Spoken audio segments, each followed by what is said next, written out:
Take your seats, time to start class. So great to see all the civil rights people in New Mexico, both plaintiffs and defendants lawyers. I haven't seen any of you for a while, and you're all looking pretty good. So how many of you are UNM law graduates? All right, great, a good turnout. How many of you are current law students at the University of New Mexico? All right. Now, I'm hoping that the law students saw people who raised their hand that they were UNM law graduates, because maybe some of them are looking for help. You heard our previous speakers talking about how it's going to take resources to get the New Mexico Civil Rights Act right. And so maybe all those law school graduates are looking for law students. So do some networking while we're here, because that's part of what this is all about. So I say welcome back to those who are UNM law graduates, because this panel was initially called Law School 101, but we thought you might not show up. And so we called it something fancy. I don't remember what we called it, but we're fancy, and I want you to recognize that. The good news is no exam, all right? So what we're going to do today is three parts. We're going to start with a little historical view of how civil rights have been litigated in New Mexico, mainly under the federal 1983. And then we're going to move into the specific provisions of the New Mexico Civil Rights Act, because, as you heard from our national speakers, there's some interesting parts in it, and some of it's tricky. And yes, some of it was compromised during the sausage making and trying to get the act passed. And so if you wonder by saying, why would Maureen ever include that in the act? I wasn't the only one, and I complained a lot, but then at the end of the day, you know, it was not perfect, but it was good, and we went for the good, in my view, all right? So then we'll move into the actual act, and then we'll finish up with the change in the dynamics that were talked about earlier in terms of how this is going to play out, particularly in the local governments. So my speakers today, and the real good news for those of you who have sat through my classes before or now, is I'm not doing the talking. I'm controlling the cats. And I have three cats here today. On my immediate right is Judge Mark Standridge, and then there is Kristin Greer Love, and then there is Robles. And I'll introduce all three of them now so that we can flow from one to the other as we move forward. And so let me start, actually let me do one at a time, okay? Because that way I can control their time. All right, so on my right, as I said, is Judge Mark Standridge. The judge is a third judicial judge in the district court in Las Cruces, so that is state court. Before becoming a judge, he spent 15 years practicing law, mostly in civil rights, personal injury, both at the trial and appellate levels.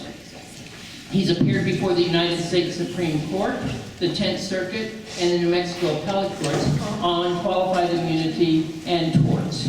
He also was an assistant U.S. attorney where he prosecuted felony and misdemeanor crimes or criminals in Las Cruces. So he has a vast amount of experience in the area that's relevant to the New Mexico Civil Rights Act, and he has joined us this morning from down south. Judge?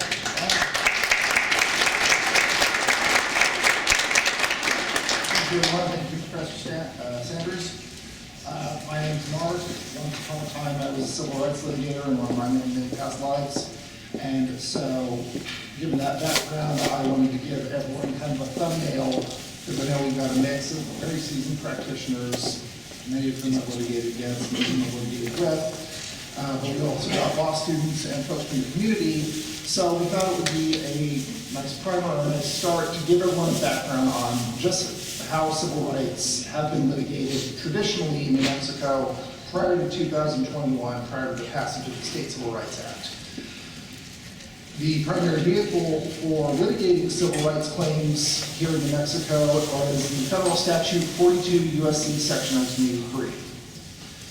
Which states that every person who, under color of any statute, ordinance, regulation, custom, or use usage of any state or territory or the District of Columbia, subjects or causes to be subjected any citizen of the United States or other person within the jurisdiction thereof to the deprivation of any rights, privileges, or immunities secured by the Constitution and laws, shall be liable to the party injured in an action at law, suit in equity, or other proper proceeding for redress. That's a lot of words. What does that basically mean? Section 1983 provides a cause of action against persons acting under color of some law, of state law, for the deprivation of rights, privileges, or immunities that are secured by the United States Constitution or federal law. The statute was originally passed in 1871, approximately 40 years before New Mexico became a state. The statute really came into vogue, for lack of a better word, in the mid-20th century as a means of vindicating individual rights under the United States Bill of Rights. And let me be clear, 1983 exclusively governs federal constitutional rights, federal statutory rights. It's not a vehicle for redress of state constitutional rights. You couldn't use it to sue the state under the state Bill of Rights. It was exclusively federal law. However, you had the bonus of having concurrent jurisdiction under 1983. So, well, you could bring 1983 claim in either state district court or federal district court. If you brought in the state district court, you ran the risk of defendants like me and Cody removing the case up to federal court and having to litigate there. So let's break down what the elements of Section 1983 action are. First, the defendant has to be a person. Certainly an individual, police officer, school teacher, firefighter, any person who works for the government or is an official for the state, local government, that's a person. The state itself is not a person, according to the United States Supreme Court. That comes from a case called Will versus Michigan Department of Public Safety or Public something. All the public entities run together up at SCOTUS. So the state itself not considered to be a person. However, local entities, cities, counties, other local public bodies are considered to be persons under a case called Rael versus Department of Social Services. If you are academically interested in the legislative history of 1983, go read that case cover to cover, because it goes through a large chunk of legislative history, the rationale behind the passage of Section 1983, and uses that as the backdrop to basically give personhood to public bodies, whereas the state itself isn't considered a person. So it did open up an avenue of liability, and open up an avenue of redress for plaintiffs, for folks who were claiming that the cities and counties of the nation were violating their civil rights in some way. The act itself is remedial, and it's in aid of the preservation of human liberty and human rights. That's I think comes from Anaya itself. Now, in terms of what body of case law you're looking at when you're litigating your Section 1983 claims, certainly the United States Supreme Court. For the last word on federal law, that's where the larger decisions are coming from. Here in New Mexico, we also follow the 10th Circuit. Our federal courts are bound by 10th Circuit case law. There is a kind of an open question as to whether or not our state courts are bound by 10th Circuit case law. Most states in the nation will look at their respective circuits and say, well, we're not bound by circuit law. We're bound by what the Supreme Court says, we're bound by what Congress says on issues of federal law. There's a weird mix of case law that has come out of the New Mexico Supreme Court in the last 50 years or so, where they've kind of gone back and forth. Now, until 2021, New Mexico simply didn't have an analog to 1983. We did not have an equivalent statute. And Court of Appeals told us that in a case called Carter versus City of Las Cruces. Unlike federal law, New Mexico had no statute analogous to Section 1983 that would provide for damages against government entities or their officials for past violations of the state constitution. The closest we ever came in terms of an affirmative legislative enactment to allow folks to sue under the state constitution was the State Tort Claims Act. And even then, the State Tort Claims Act, what it did was basically said, state, local entities, public officials, you have sovereign immunity for any tort that can be brought against you, except for these certain categories of waivers, of immunities where we're going to waive your sovereign immunity. And that mostly has to do with public roads, travel vehicles, hospitals, and law enforcement. And it's the law enforcement waiver, which is 41-4-12 of the New Mexico statutes annotated, where we kind of got into a little bit of a gray area, because it waives immunity for violations of constitutional rights when those violations are committed by law enforcement officers. And up until very recently, law enforcement officers were defined as police officers, constables, sheriffs. We've since expanded that definition to include other folks, mostly corrections officers, folks who hold persons who have been convicted of crimes in custody. At the federal level, at the federal district level, the District of New Mexico, this issue is litigated pretty heavily. Most of the case law that has come out of our federal district has said that provision of the Tort Claims Act, it's a waiver provision. It waives sovereign immunity. It doesn't itself create an affirmative vehicle for suing under the state constitution. A couple judges of our district held otherwise. They said, well, you know, the legislature waived that immunity for a reason. What other reason could there be but to sue police officers under the state constitution? So we have that mix of case law. It's now been rendered somewhat moot by the passage of the State Civil Rights Act. A lot of the litigation surrounding Section 1983, once you get past the element of personhood, and once you get past the element of persons acting under color of some law, most of the litigation comes in the form of litigating over whether or not the defendants are entitled to immunity.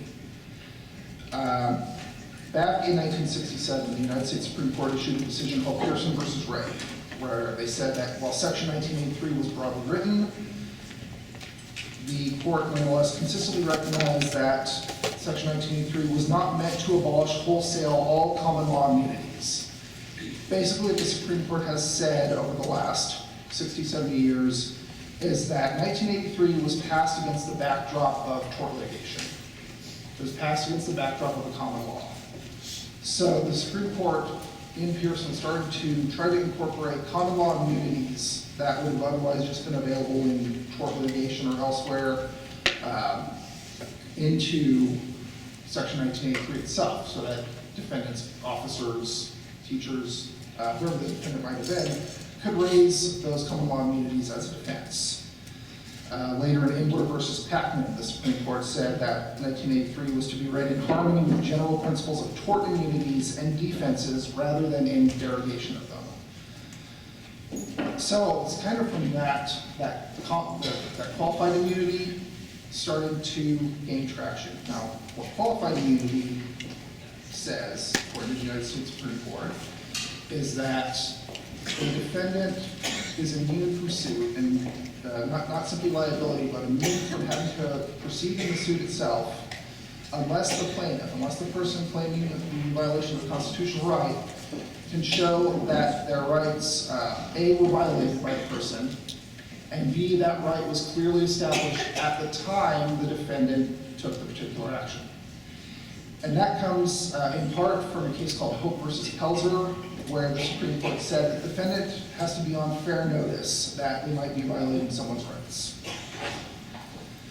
The initial inquiry in a 1983 action where the defendant's raising qualified immunity or some other immunity is whether the official claiming the immunity can point to some common law counterpart to the privilege that the defendant asserts. That comes from Tower versus Glover.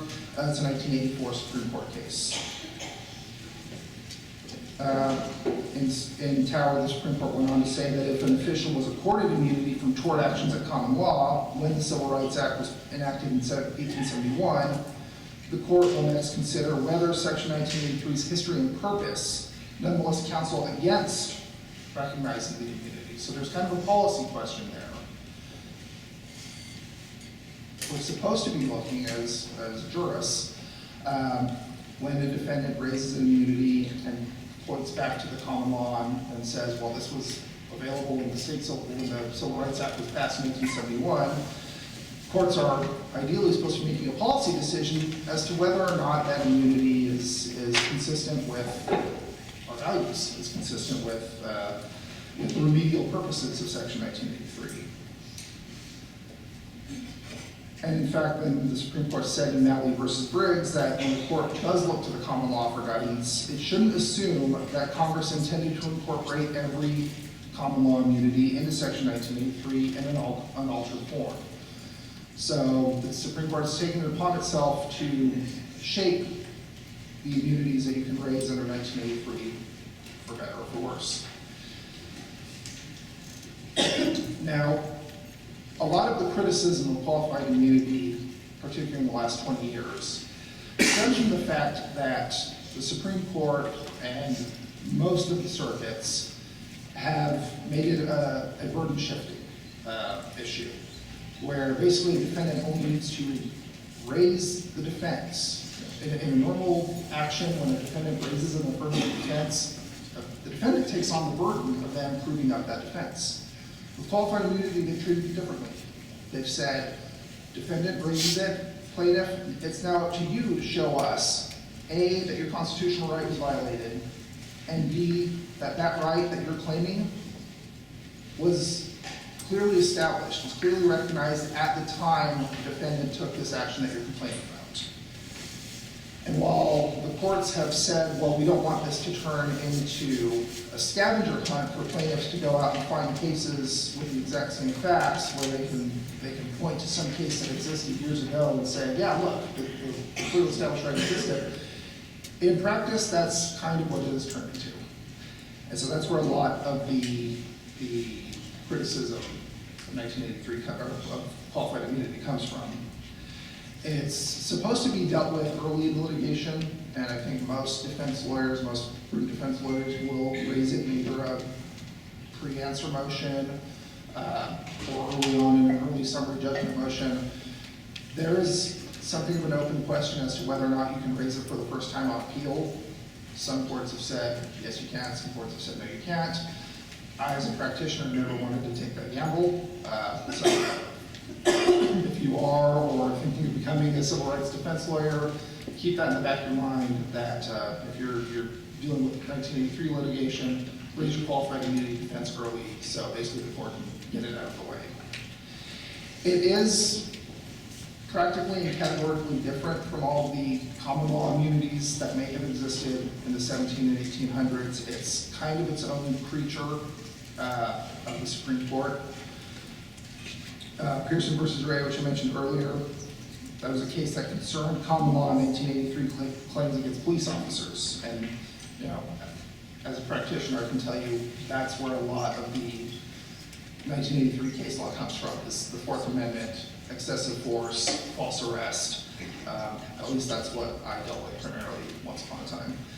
But in Pearson versus Greer, the court held that the defense of good faith and probable cause was part of the background of tort liability in the case of police officers making an arrest. And so it was available, immunity defense was available to officers in the Section 1983 action as well as the common law action. So it kind of stood apart. Qualified immunity kind of stands apart. The court generalized the qualified immunity defense without regard to its common law borderings. It kind of sprung up from that and became its own thing. I did want to mention, as I was a federal prosecutor for a little bit, I did, when I went to the U.S. Attorney's Office, investigate and prosecute cases under the criminal analog to Section 1983. That's 18 USC Section 242. It's very similar, except that it adds a willfulness requirement, and instead of going after the officer or defendant for damages, you're trying to put them in jail. And with that, that is my gloss on Section 1983. Okay, thank you, Judge. I think we'll hold questions until all three of the panelists go, because we may hit some things that you're wondering about as we go forward. I will say, for those of you who are in Vanzie Sanders Fed Jur class, if a lot of that wasn't familiar, you're in trouble. Okay. All right. With that, let me turn to Kristin Greer, who is currently at the ACLU New Mexico and is a senior civil liberties attorney there. And she's been focusing her work on the New Mexico Bill of Rights and the New Mexico Civil Rights Act. Kristin was formerly a Skadden Fellow with a binational workers' rights organization in Mexico. And she previously has done immigrants' rights work for the ACLU of New Mexico. In her former life, she's been a community college teacher and a law librarian, so she actually knows how to do research. And she's a former law clerk for Judge Martha Vasquez up in Santa Fe. And so with that, I'll turn it over to you, Kristin.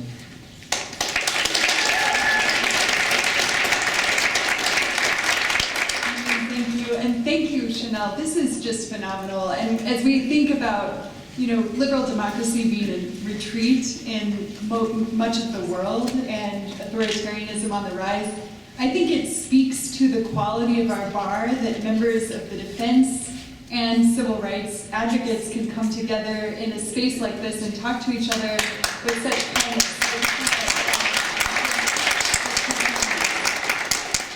So I want to take us back to 1986. Let's see if I can advance. To Gum and Walk.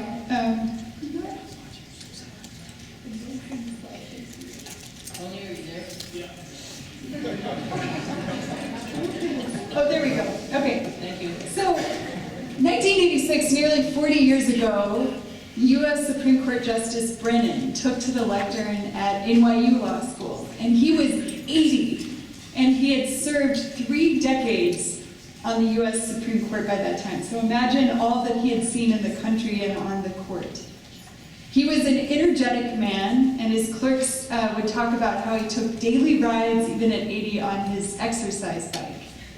He was warm and amiable, and he knew how to get to 5. Justice Brennan was also a person who knew more than a thing or two about state constitutionalism. Before getting to the U.S. Supreme Court, he had served on the New Jersey Supreme Court, and before that, he had helped to draft and modernize New Jersey's Constitution, which we heard Julie refer to earlier today. And New Jersey's Constitution, the 1947 Constitution, has been held up as a model of what a state constitution should be in the United States. And that night, November 1986, as he took to the lectern for the James Madison Lecture Series on Civil Rights and gazed over a swelling crowd of 450 law students and faculty and judges in New York, and then spoke out on a PA system to 600 people in 3 overflow rooms, Justice Brennan was deeply troubled. The court is involved in a new curtailment of the 14th Amendment's scope, Brennan warned. Although this nation so reveres the civil and political rights of the individual that they are sheltered from the power of the majority, these rights are treated as inferior to the ever-increasing demands of governmental authority. But critically for us here today, Justice Brennan also invited state courts to revive state constitutions as guardians of individual rights and to step into the breach, as he said, that the U.S. Supreme Court had opened in rolling back rights in the post-Warren Court era. Justice Brennan had first issued this call to action for state courts to step into the breach, as he put it, 9 years before in an article published in 1977 in the Harvard Law Review, something that I think is still relevant for us as we consider the New Mexico Supreme Court today. And that article has remained one of the top 10 most cited law review articles even in recent years. In the 1977 article, Justice Brennan urged the very premise of the cases that foreclose federal remedies constitutes a clear call to state courts to step into that breach, that language again. With federal scrutiny diminished, state courts must respond by increasing their own. So check out that photo up there. See if you can spot someone up here on our panel. That photo actually comes from the New York Times. And New Mexico stepped into the breach on a number of occasions following Justice Brennan's urging. And one case that exemplifies that stepping into the breach was Greer v. Oliver, a December 2013 decision that came 18 months before the U.S. Supreme Court's decision in Obergefell.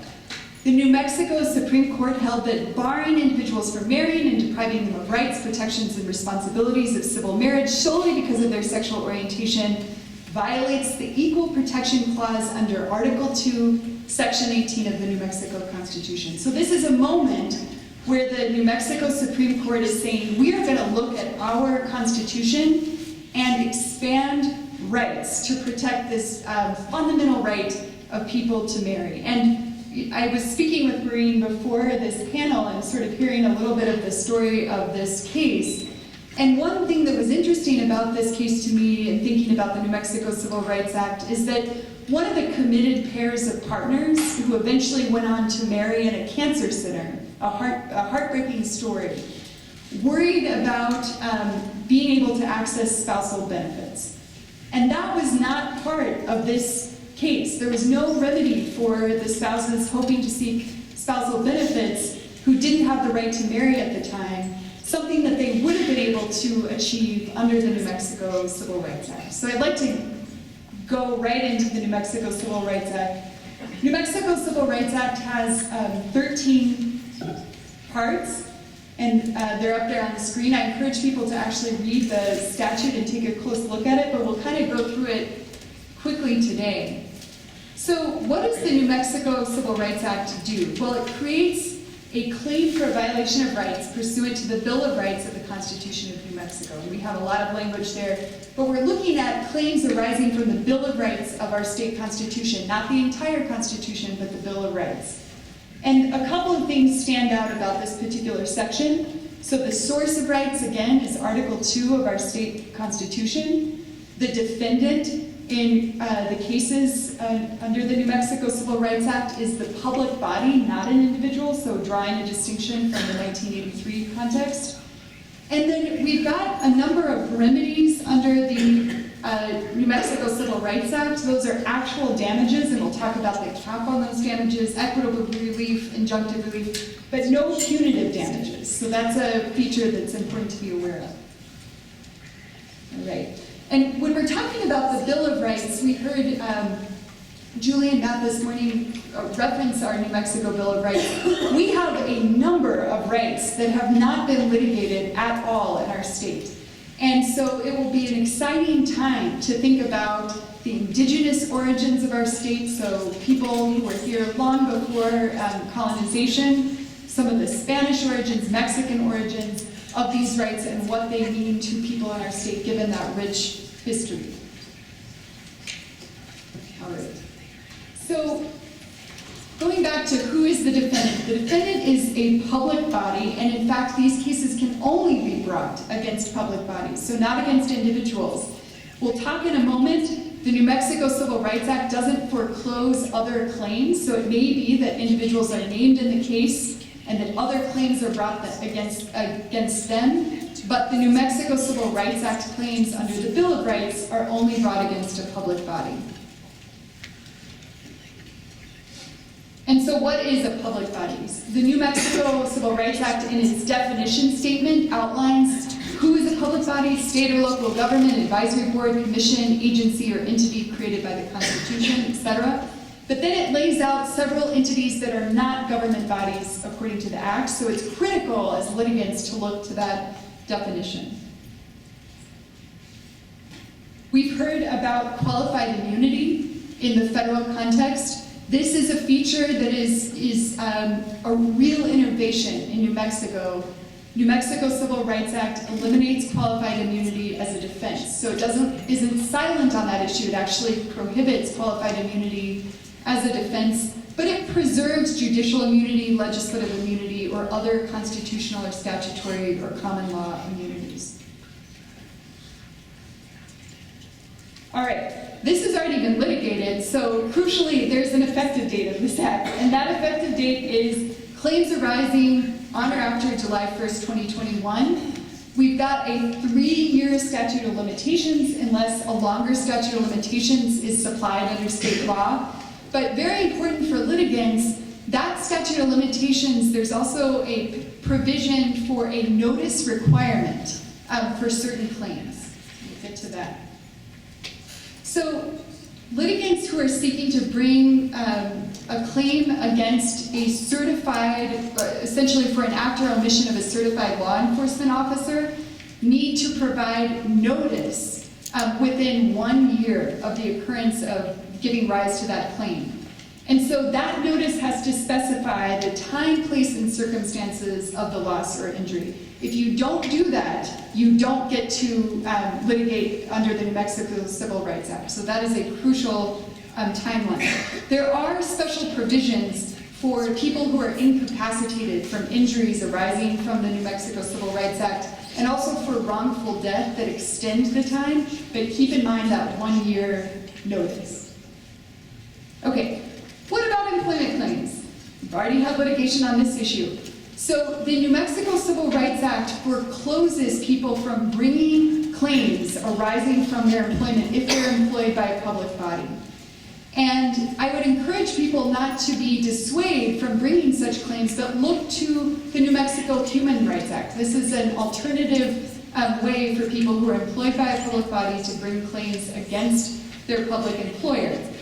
The New Mexico Court of Appeals has already clarified that the word employed in the Civil Rights Act, and this is in a non-presidential unpublished decision, employed means is or was employed. It doesn't mean that I resigned from my job and I suddenly get to bring New Mexico Civil Rights Act claims against my former employer. I don't get to bring claims arising out of my employment in any context.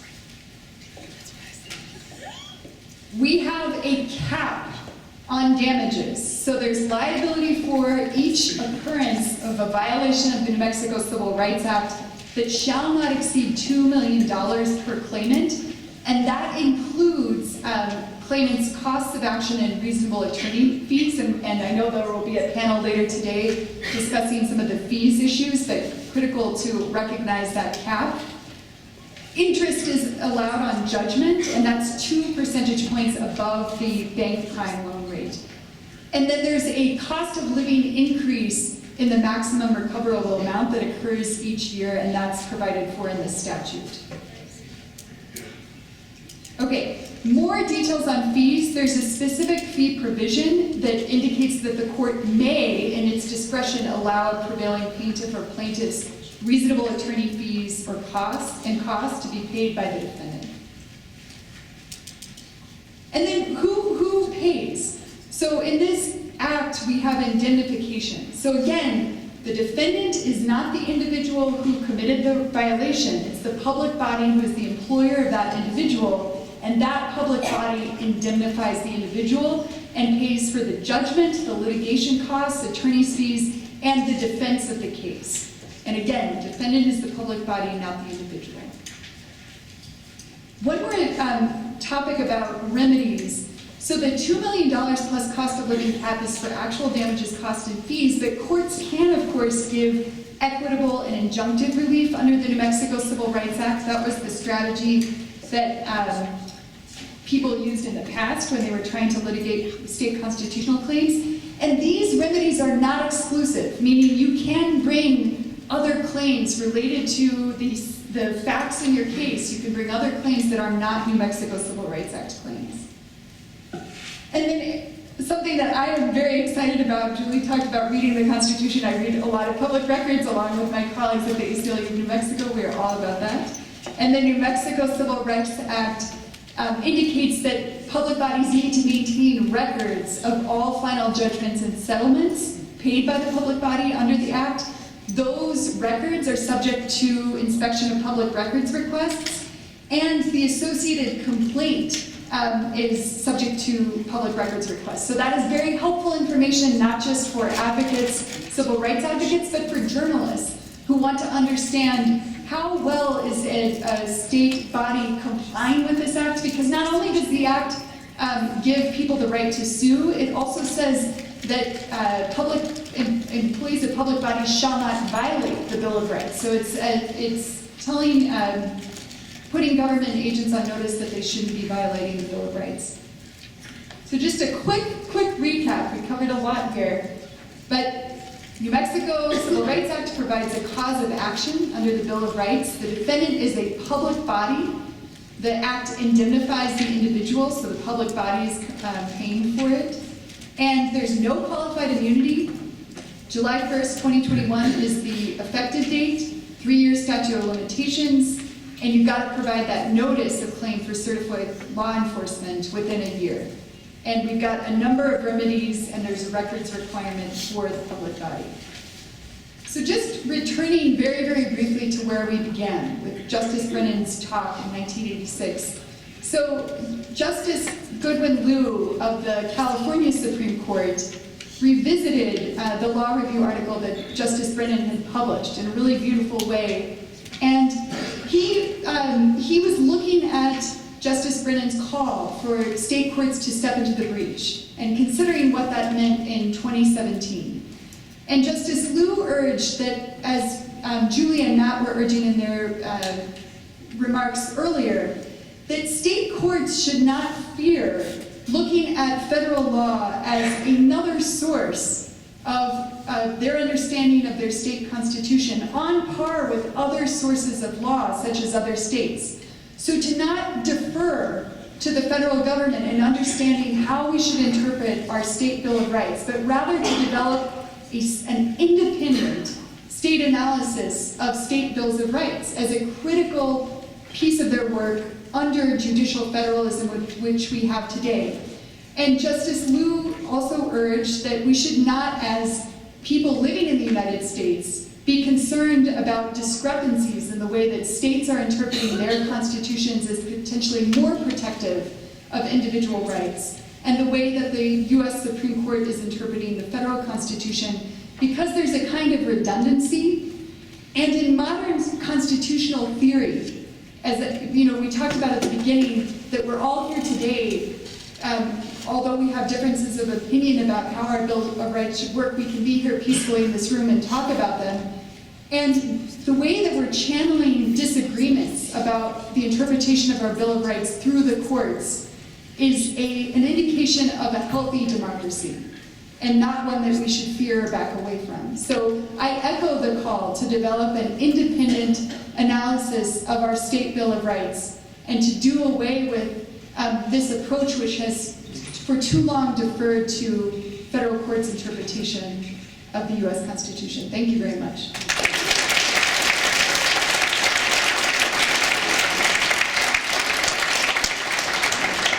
I told you it was going to be a 101. That's what got it.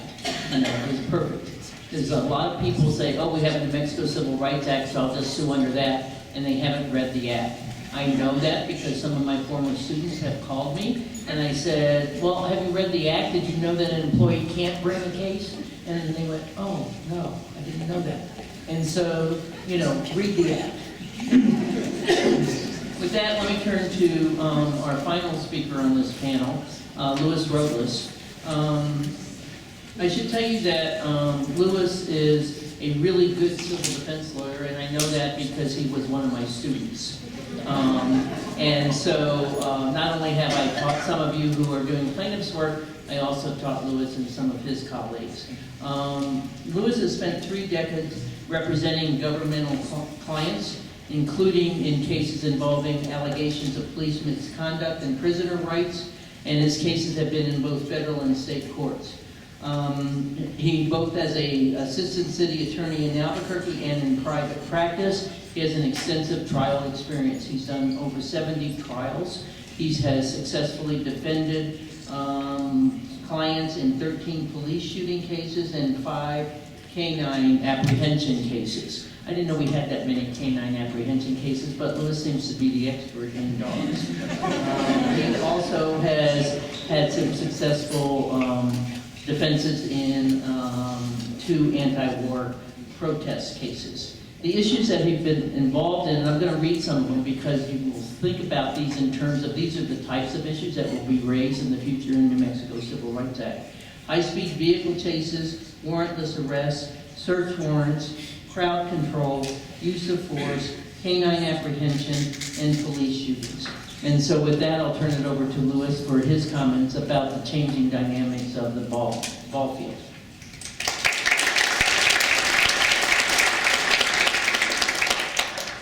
So I'd like to begin with an observation made by a very, very well-known and very good civil rights attorney, Randy McGinn. She had said to me, I think it was in 2015, that federal court is the place where plaintiffs' claims go to die. And that had always struck me. But I did push back. In the 1990s, it was a whole different world than it is today. Qualified immunity was anemic. Back then, the clearly established law, for those of you who think about use of force, was Graham versus Connor and Tennessee versus Garner. There was nothing to hang your head on. Either you had a straightforward case that was winnable at trial, maybe you could win on summary judgment, but you had to win on the merits. That's how things once were. And then the pendulum swung. And for those of you who are new to this game, you probably think, oh my God, where has the Supreme Court gone? I used to be in a place where it was, well, where we find ourselves today with the New Mexico Civil Rights Act. There were opportunities to be had in the 1990s under federal civil rights law that now are presenting themselves under the New Mexico Civil Rights Act. And the way that I'd like to approach this, yes, this is, the 101 primer on the act, but also to speak to practitioners. Those of you who've been around some of this may already be second, so I've already thought of that. But more importantly, to young civil rights practitioners, and then those plaintiffs' lawyers who practice in personal injury, who were somewhat New Mexico Civil Rights Act curious about whether this could actually work for me. So I wanted to be able to speak to a wide range of folks, and I think the only way to do that is to take where Kristin left off, talk about some specific sections of the New Mexico Civil Rights Act, and also bring to your attention how my practice has changed. Before the New Mexico Civil Rights Act, most every case was in federal court. And there were a lot of sad plaintiffs. Because with the advent of body-worn cameras and the sort of the stranglehold that qualified immunity had on federal claims, it was easy pickings for defense attorneys. Of course, we find ourselves now, and my practice has changed, where all of those cases that were once brought in federal court, police shootings as an example, are now being brought in state court under the New Mexico Civil Rights Act.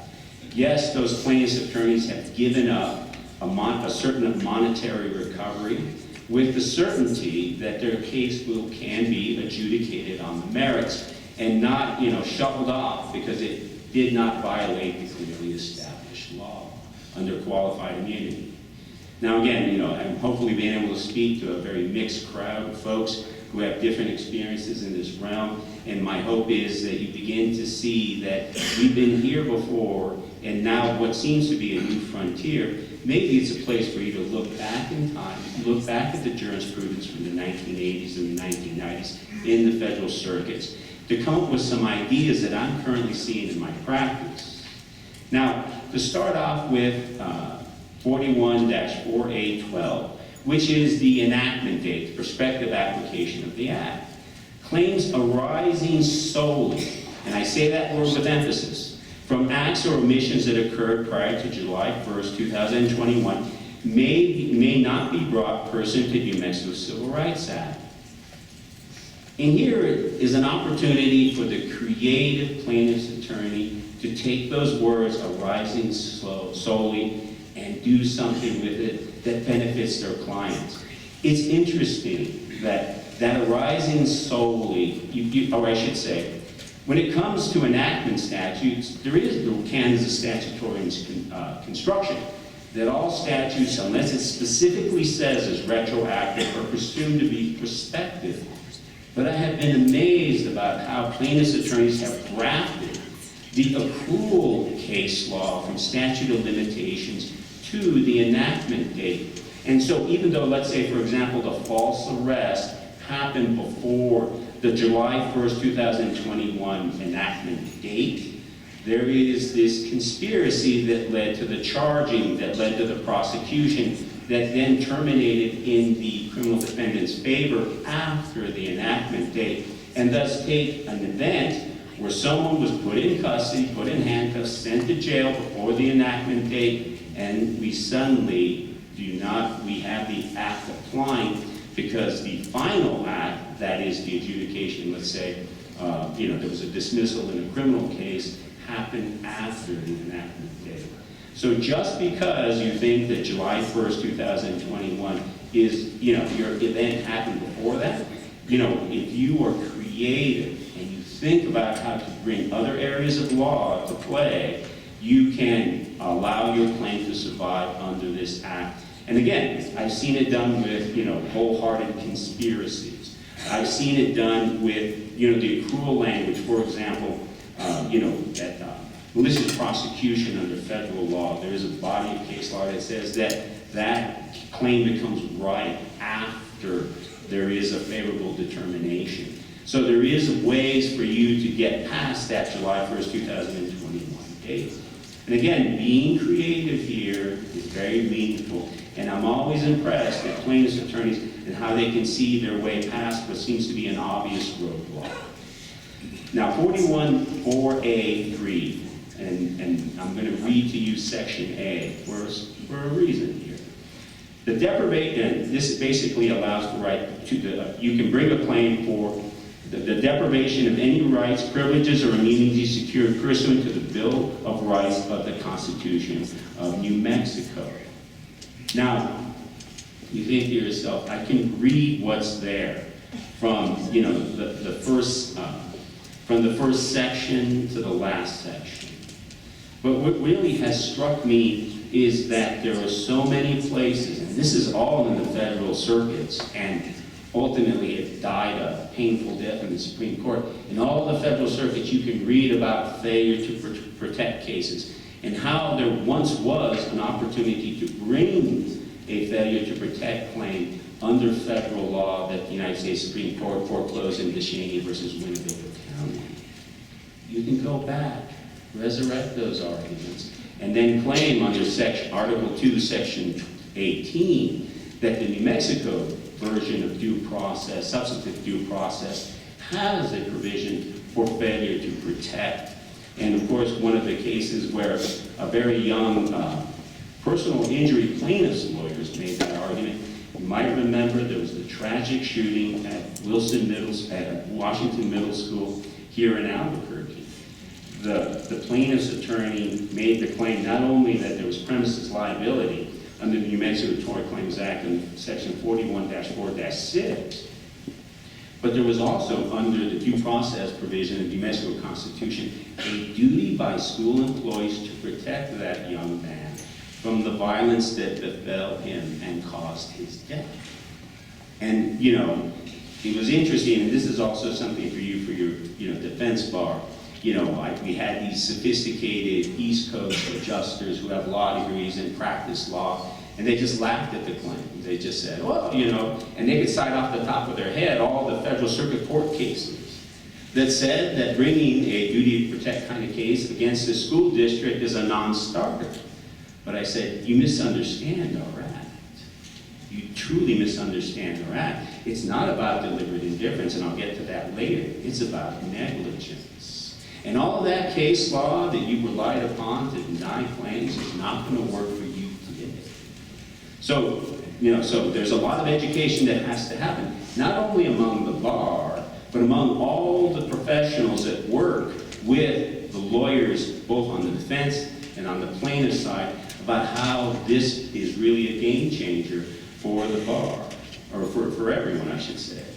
And I would also say that for high-speed vehicle pursuits, there was a time in the 90s when there was this lively debate in the federal circuits that maybe under gross negligence, you could bring a 1983 claim, and then it got hyped up to recklessness, and then finally the Supreme Court killed it with intentionality.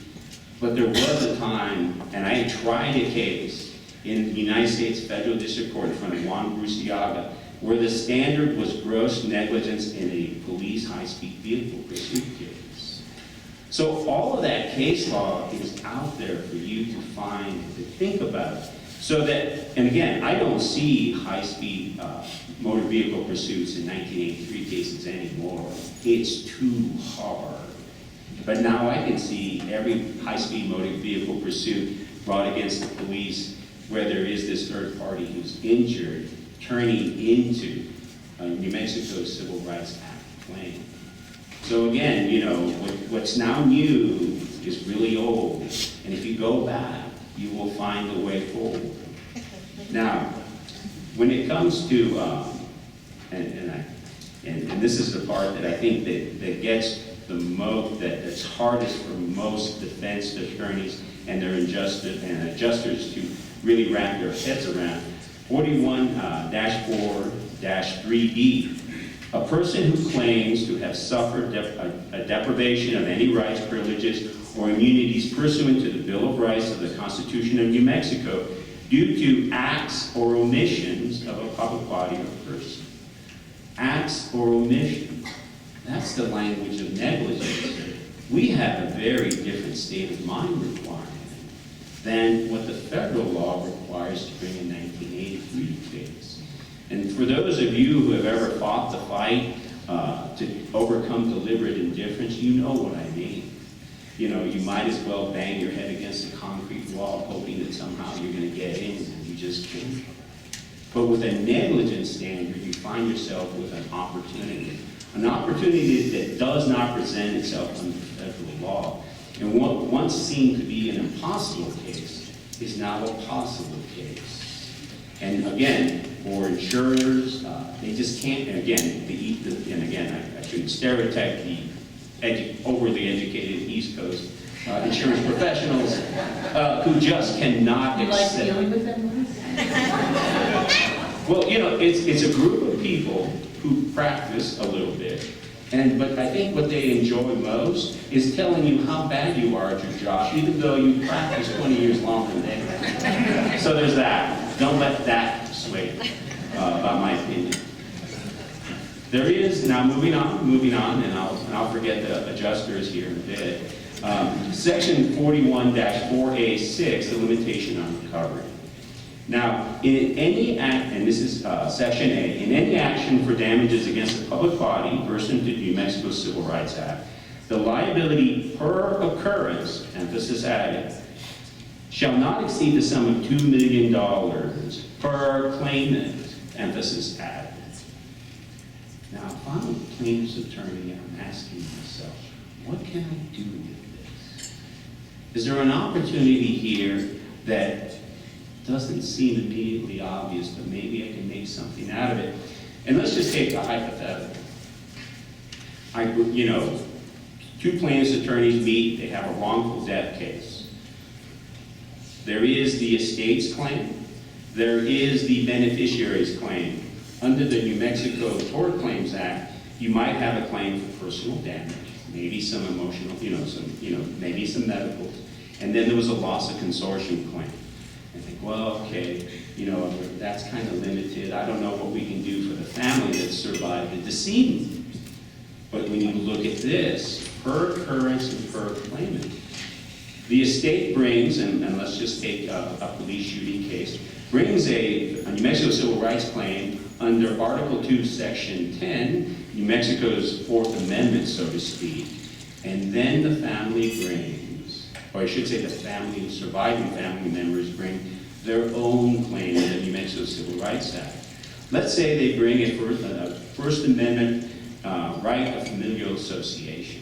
You may say, well, I read the Bill of Rights, but but I didn't quite see that. I know the United States Constitution has such a provision, but we don't. Well, then you can go to either Article 2, Section 18, or more specifically, Article 2, Section 4, and from that you can grab.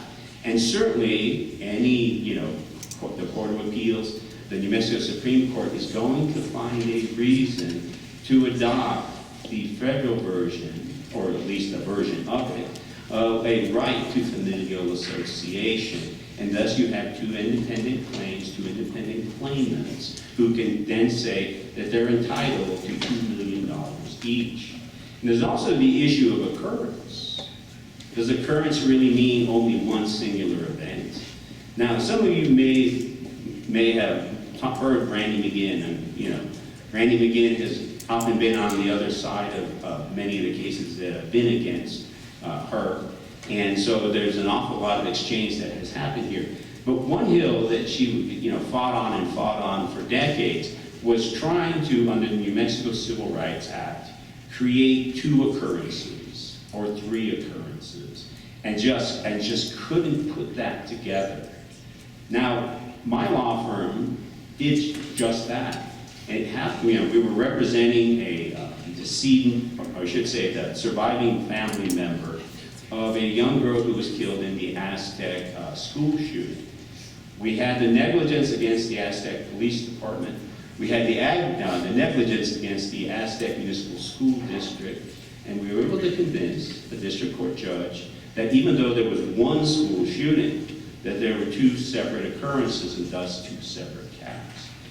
And if a slow-moving lawyer like me can figure that out, you high-speed young lawyers can certainly do better with it. So just because it says per occurrence, don't be limited by the words that you read. You need to think about it much more creatively, and I think that you will find that you can obtain much better results. Thank you, Louis. I think we have.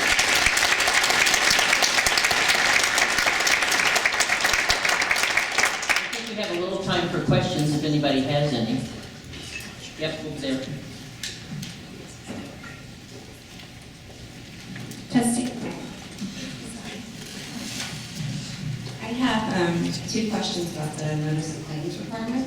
My understanding was that actual notice would also satisfy that provision. And I was wondering if that was your all's understanding as well, and if so, what that would look like.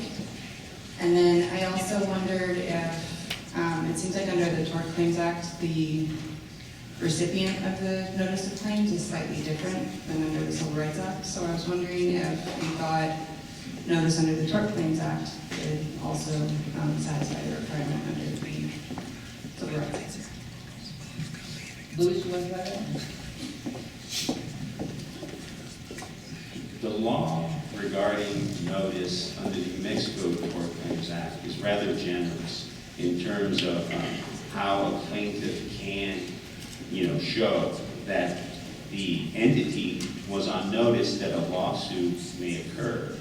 And so actual notice may be simply a press conference in which the family has announced the filing of a lawsuit, even though there hasn't been, for example, the traditional letter to the city or the mayor in this particular case. So that law, I think, will be drafted very easily onto the notice provision for the New Mexico Civil Rights Act. And if you're familiar with that and feel comfortable that that you're within the bounds of what is acceptable notice of litigation, not just the incident, but of litigation, that you will be fine under the New Mexico Civil Rights Act. Thank you. We have a question right here. A question about definition of person. Is a corporation or an association or any group of people, they have standing under that person definition to bring the action? Oh, under the New Mexico Civil Rights Act? Yes. As a plaintiff? Yes. Right. I don't think it's been litigated yet. Anybody want to try it? It is not, to my knowledge, it hasn't been litigated. As a judge, I can never telegraph a ruling if the case were ever to come across my desk. I would, in terms of standing for a corporation or an organization to sue or to sue? All right, to sue. If I had to hazard a guess, I think the Court of Appeals and or the Supreme Court would be generous in terms of granting standing to a plaintiff, whether that's an individual or an organization. Again, that's not been litigated, so we'll see how that shakes out. Just an educated guess on my part. Richard. I had a comment and a question. The comment was in regards to the recent acts that require the judgments and settlements to be posted. My experience, now that Lewis is, as a defense lawyer, has dealt with it, a lot of these agencies, police agencies, their record keeping is really poor. And it doesn't seem like with the state police, you can put the name in the computer and they're completely every defendant, the cases you defended on. It doesn't seem like it always works that way with governmental entities. And I think sometimes if you're going to be, I feel there should be a requirement that the individuals responsible for the claim against the entity should be named. It should be required to be named so that it's possible to figure out who did what.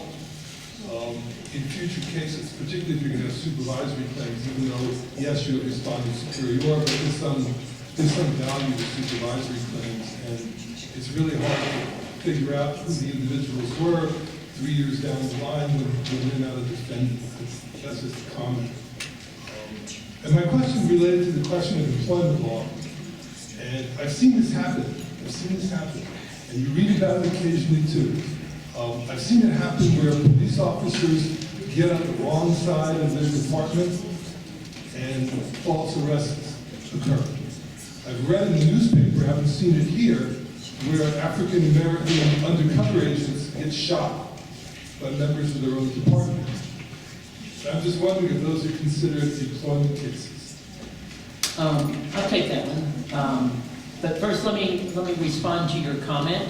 It's one that should be directed to the next panel, because the legislature is the ones that are going to be able to say to the public entities, you have a requirement under this particular provision. That's why it was there. And it's there so that journalists and litigants can find out who did what.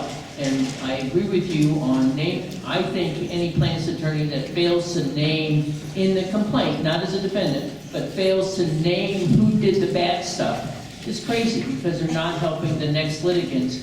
Because you can then, as a litigant, you can say, okay, what cases have you had against XYZ police department? You can pull those complaints because they're supposed to give them to you in one big package and look at whose names there are, So far, there haven't been that many, and so the ACLU is starting to collect them for that purpose. And what was your question? The question related to whether an incident where a police officer was a victim. Oh, okay. I think that's going to be left to a creative plaintiff's lawyer who is not bringing the action as an employee of a police department, but is bringing an action as a victim of excessive police force. And that was, if I could add on to Richard's question, there is a Ninth Circuit case that cuts through that where a California police department attempted to use their workers' compensation statute, exclusive remedy provision, as a way of foreclosing a police officer who was wrongfully shot by his own department. And the Ninth Circuit made easy work of that. And then there's also the experience that the Alfred Police Department had, where an undercover officer was accidentally shot by one of the members of the unit, and there was a multi-million-dollar payout. Certainly and that was litigated in federal court, and certainly that Ninth Circuit case, forced the city to settle, I think it was $6.8 million. So, to that end, there is decided case law, and the Ninth Circuit's opinion, I think, would be helpful, because in the end, if this is truly about civil rights, it's not about sort of like ensuring that workers and employers only pay a limited amount of money on an injury. There is this hierarchy of the law, and I really see like workers' comp and all of that being down.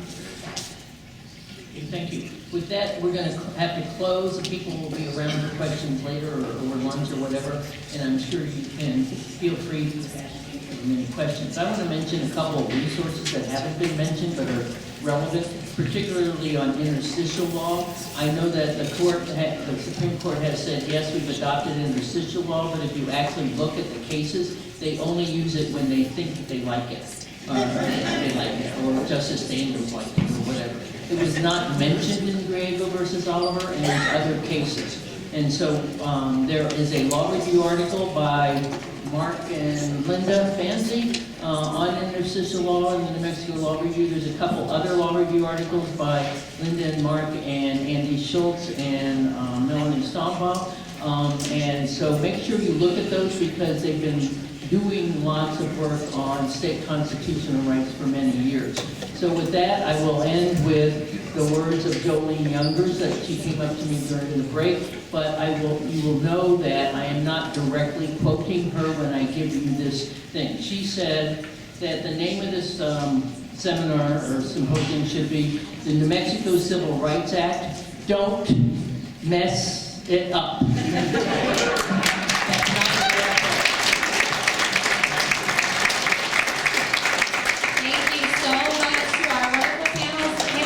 Today, we're just going to move right into the next panel. If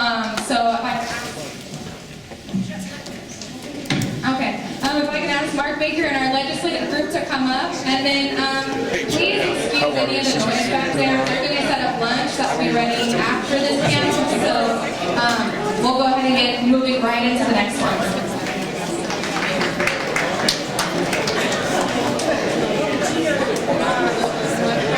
Sorry, if you could have asked that most of you stay seated unless you need to get up for something, but we don't have a time for a break if we want to have a nice long lunch.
Good morning, I'm Mark Baker. I'm a partner at Comprehensive Law Baker. I'm honored to be here. I want to thank a lot of you for all the amazing work that you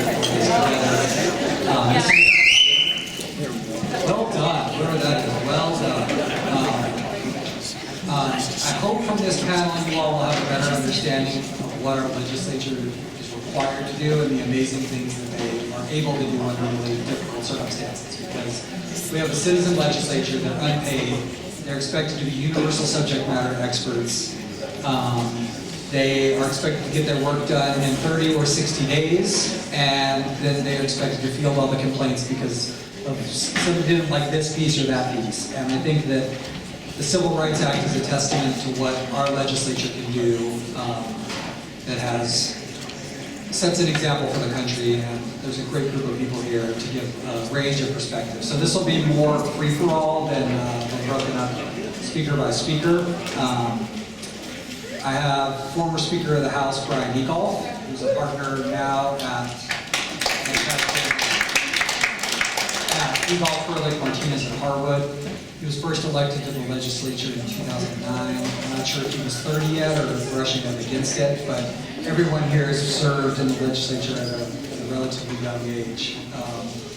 He was elected Speaker in 2017, sponsored the New Mexico Civil Rights Act, and before before that, the legislation that created the New Mexico Civil Rights Commission, and then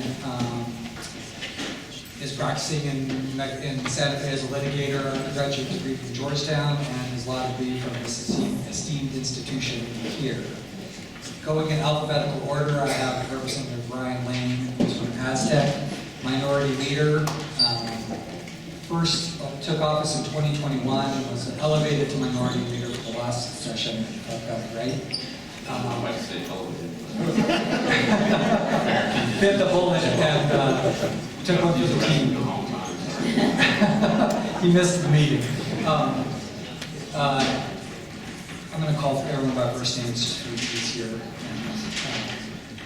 Ryan got his undergraduate degree in mathematics, law degree from Liberty University, went on to clerk for a federal district court judge in Arizona, and practices in Aztec and especially legislative duties. Most importantly, he and his wife have potentially the best ice cream in the state of New Mexico at the Vanilla Moose in Aztec. The Cookie Monster, I highly recommend. Reena Szczepanski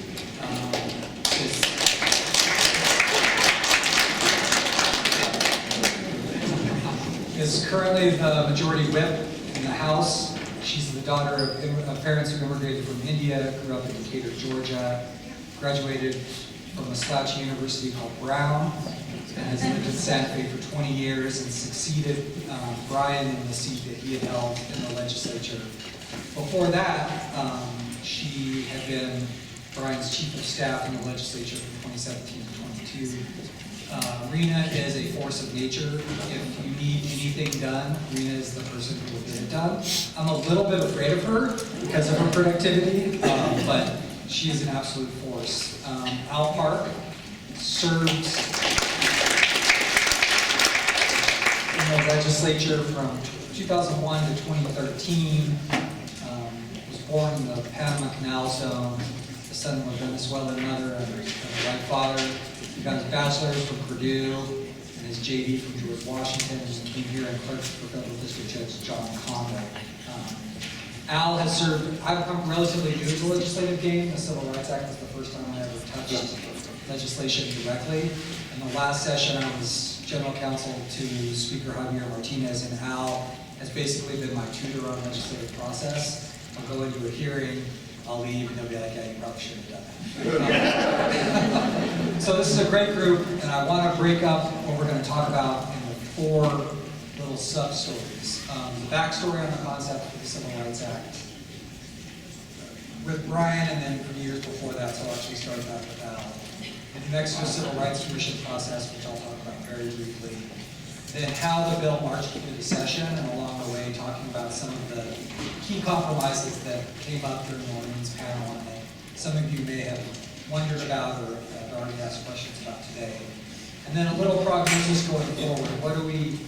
What are concerns and hopes kind of moving forward? Where do we see this law going? And particularly a concern of mine, the development of a body of state constitutional law separate and apart from federal jurisprudence. So let's start with history. And Al, I know you'd mentioned that while the bill made it through in 2021, not a new concept, and actually it had been discussed back when we were serving. Sure, thanks Mark, and good morning, and thank you for having me here. It's a pleasure. It's nice to see so many friends and colleagues, and I was joking with Ryan that it's sort of a murderer's row of opposing counsel out there, so, it's nice to see it. So the truth of the matter is, Mark, you're right, and I think it's really informative, is that sometimes legislation to pass takes multiple years and sometimes decades. I think that's part of what the legislative process is and should be. It should be deliberative, and it should be, and I think actually the Civil Rights Act is really the result of what I think sometimes in this country we seem to forget anymore is the art of compromise. So when I started in the legislature in 2001, in the mid-2000s we started talking about some of the issues and frankly the limitations with respect to the Tort Claims Act. And everyone knows about the Tort Claims Act, but the Tort Claims Act wasn't providing full and clear remedies for people who had actually suffered some sort of aggrievement at the hands of the government. And the idea was, we want to make sure that this government is not just only held accountable, but that it can evolve and it can be better and it can ensure that all of the rights that are promulgated under the Constitution are enjoyed by the citizens. This isn't necessarily meant to be an adversarial process, it's just part of the way that our government and our laws continue to evolve. So we've worked on it, we've had multiple legislative interim committees. In fact, I see my friend Judge Nancy in the back. If you have any interest, she actually wrote a really interesting law review article on the idea. I know, you move the point. She wrote a really interesting law review article, and there was somebody else involved in that law review article too, and I can't remember who it was. Wasn't it you, or who was it? Well, Who else wrote it? Andy Schultz. Oh, Andy. And Melanie Stambaugh wrote one as well, co-author. I only wrote about recently. Yeah.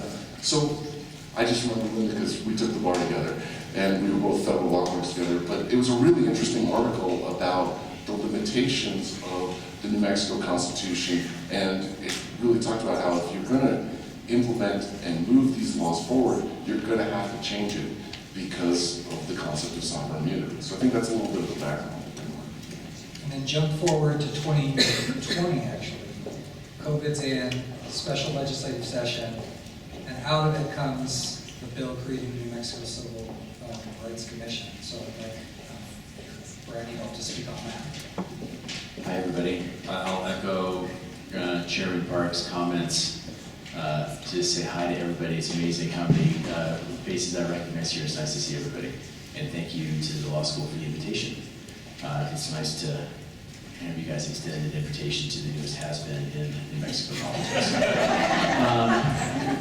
So in 2020, we saw the murder of George Floyd in Minnesota, and there was a lot of conversation about qualified immunity that was happening around the country.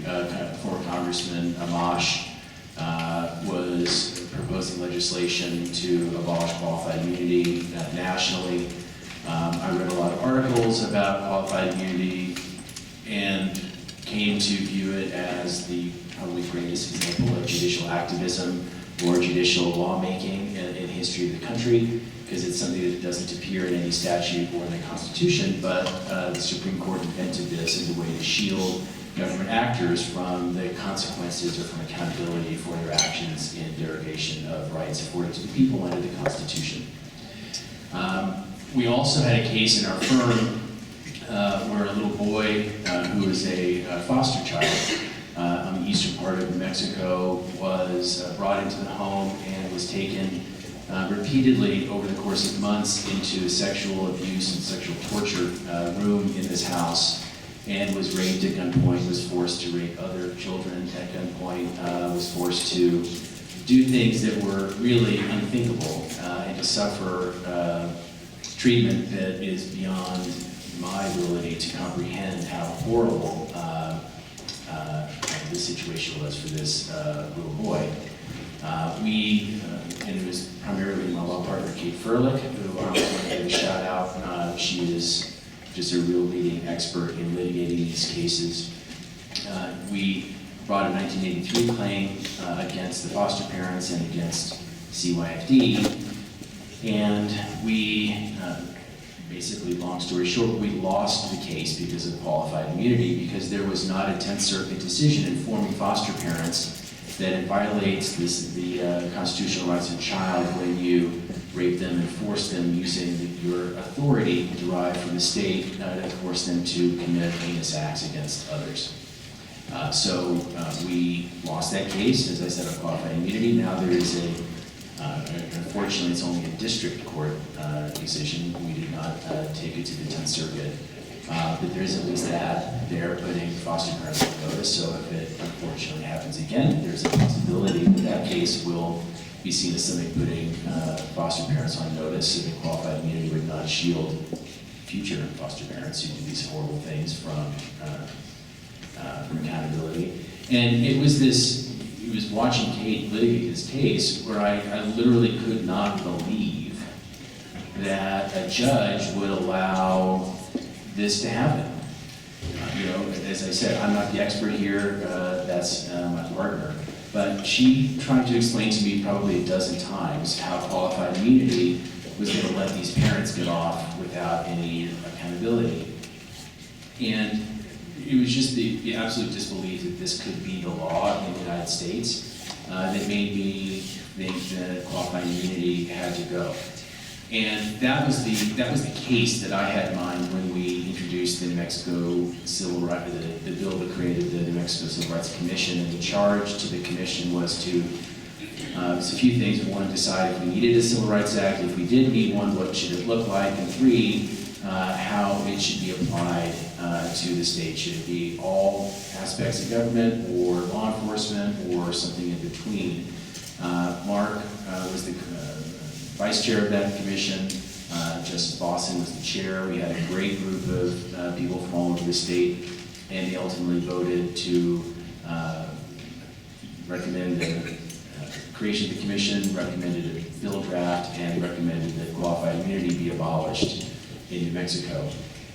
So eventually, spoiler alert, that's what happened.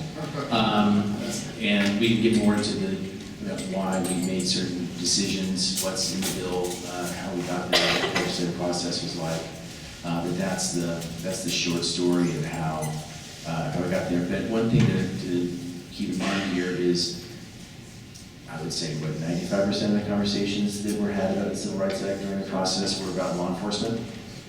And I think that really law enforcement should probably be no more than 5% of the cases brought in the Civil Rights Act.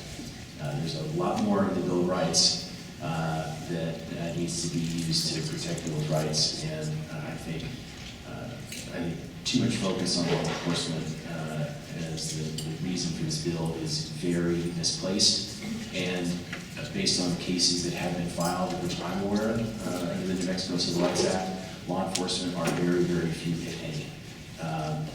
They're all about other parts of the New Mexico Bill of Rights. So Brian, question for you.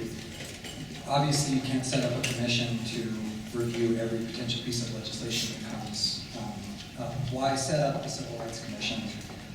Why use that as an interim step?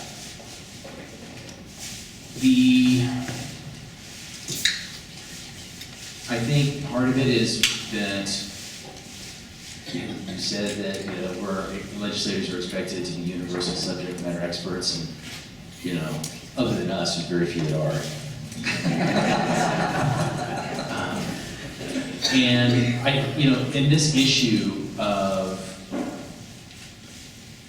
qualified immunity, are we going to encourage the judiciary to follow the federal judiciary's lead? Where are these cases? I think that we should not follow the federal judiciary's lead, and early indications are that we are not, which is great. All of these issues are extremely complicated. This is the most rarefied area of constitutional law, and I felt we needed to have widely respected subject matter experts do hard, thorough work to produce a report and a draft bill that would be as credible and as respected as possible if we had a chance of getting the bill passed. It was in my 14 years in the legislature, this was by far the heaviest lift, without any hesitation, universally opposed by every law enforcement agency, every county commission, every city council, every ACLU, land grant, you name it, they were against it, school boards, and to come up with that, the unions, all of them, all the public sector unions, to face that sort of opposition and get it through, we had to feel like we were starting with something that was unassailably correct from a constitutional perspective.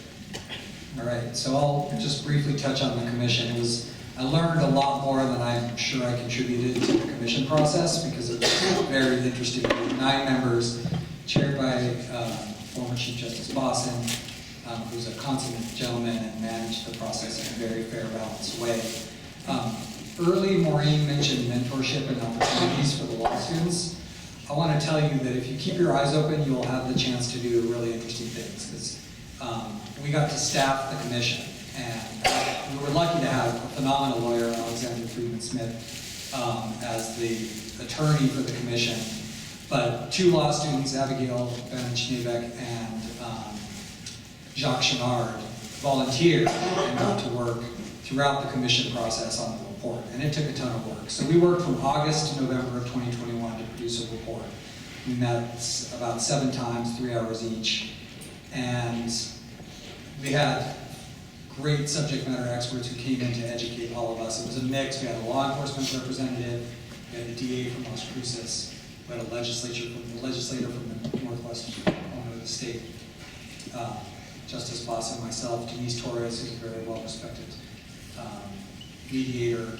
I'm sure I'm forgetting somebody important, but it was a good group of Zach Keelan, who does a lot of work in the pueblos and reservations, and is a plaintiff's lawyer in Albuquerque. Fantastic group, but we brought in people because I knew as a law clerk and practicing that qualified immunity is there, and I had kind of a visceral reaction the first time I saw it. But we brought Joanna Schwartz, who you'll hear from. And there's literally no one in the country who could better talk to you about qualified immunity. She is the expert. And so we learned a ton from that. I know that there was a perception that it was, that there was going to be a race through the commission to decide, yes, this is a great idea. But there was a lot of discussion and pause over taking into consideration the realism of New Mexico's limited budgetary constraints and the burdens that these types of laws can impose on very small communities. And I hate talking about money because when constitutional rights are violated, that shouldn't be the reason that there's no remedy. But it's also very real. And we heard a lot about that. It just, at the end of the day, was not enough to convince me that they should sacrifice meaningful application of the state constitution on the altar of budgetary concerns that may or may not play out.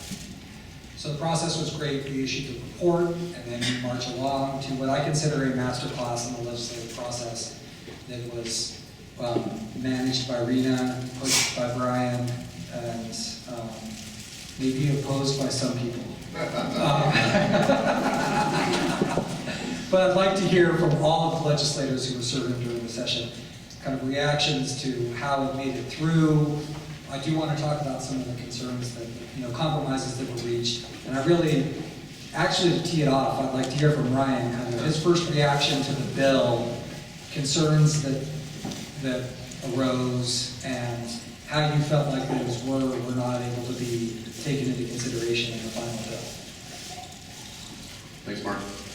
So, a little context, I was a baby freshman at the time, first session, so really still trying to get my sea legs underneath me as a legislator and trying to understand the process. And here came, of course, this huge bill, and when this bill was debated on the House floor, that's the day that Speaker Egolf and I became best friends.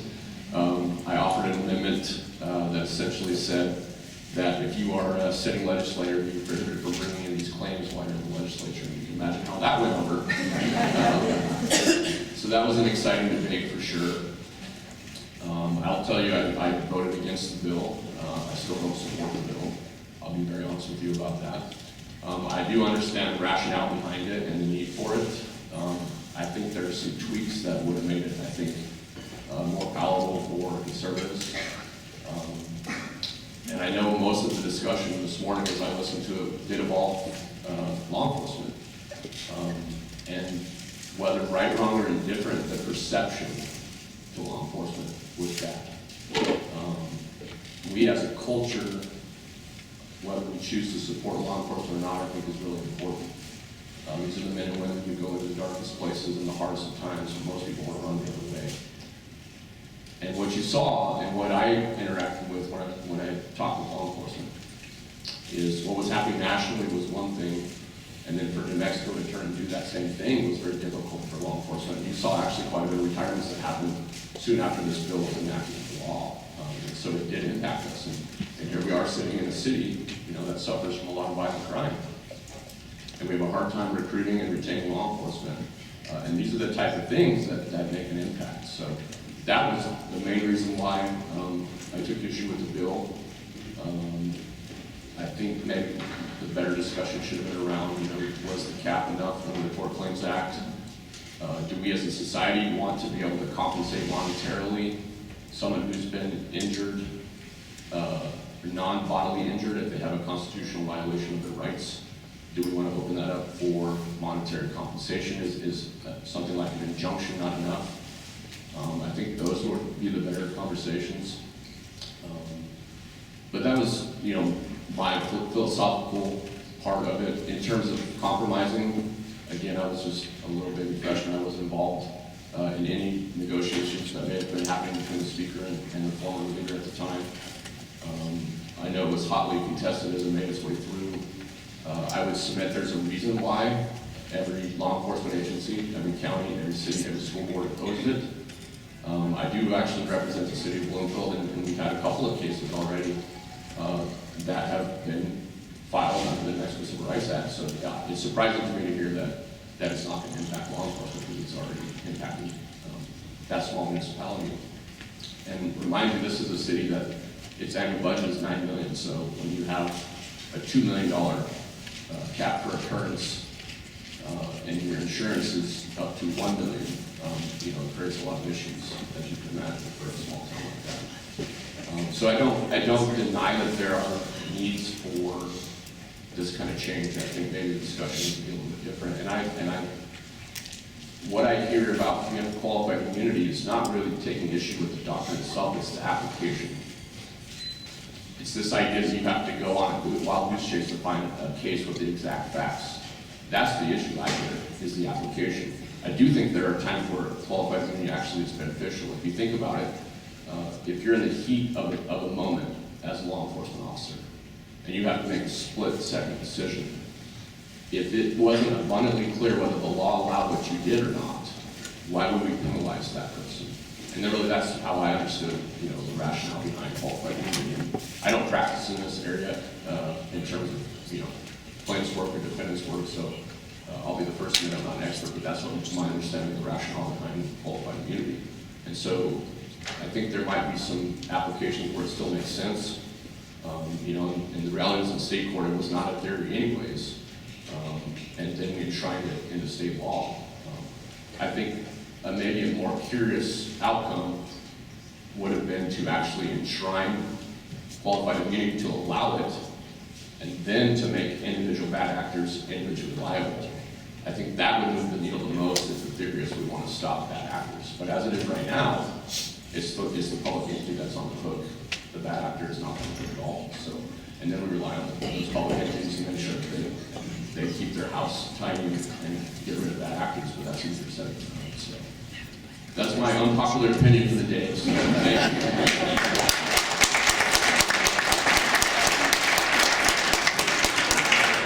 I actually called Brian before this and I said, I hope you'll speak very bluntly, because I know it's hard to walk into a room where clearly people didn't give up their Saturday on the pro-qualified immunity side.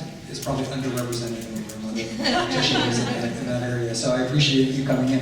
I have a question for you, Brian, because this will show my absolute naivete. I thought there was a chance we'd peel off one or more Republican votes. Was it even, were you surprised at all that the caucus held together? Because we had Americans for Prosperity and the Cato Institute lobbying for the bill, and I thought maybe somebody with a strong libertarian streak or something along those lines we can catch them. No, it didn't surprise me. I think, frankly, just what I shared about sort of the law enforcement aspect is really important, I think, for conservatives to make sure that we have, a strong and reliable police force. So I think that was, a big driver of the narrative. I think there was some uncomfortableness with what all this opened up, because we start talking about any agreement on the state constitution. Again, we want those non-physical injury claims to allow for monetary compensation. I think that was part of the driver as well. All right, I want to talk about some of the compromises, but first I want to hear from Reena, because you're chief of staff, you get this task, you get this report in November, you got 60 days, a couple months later to get it through. Walk us through kind of how you managed that for Brian and some of the things that stood out in the process. Yeah, thank you. It's so good to see so many folks that I've worked with in so many ways here.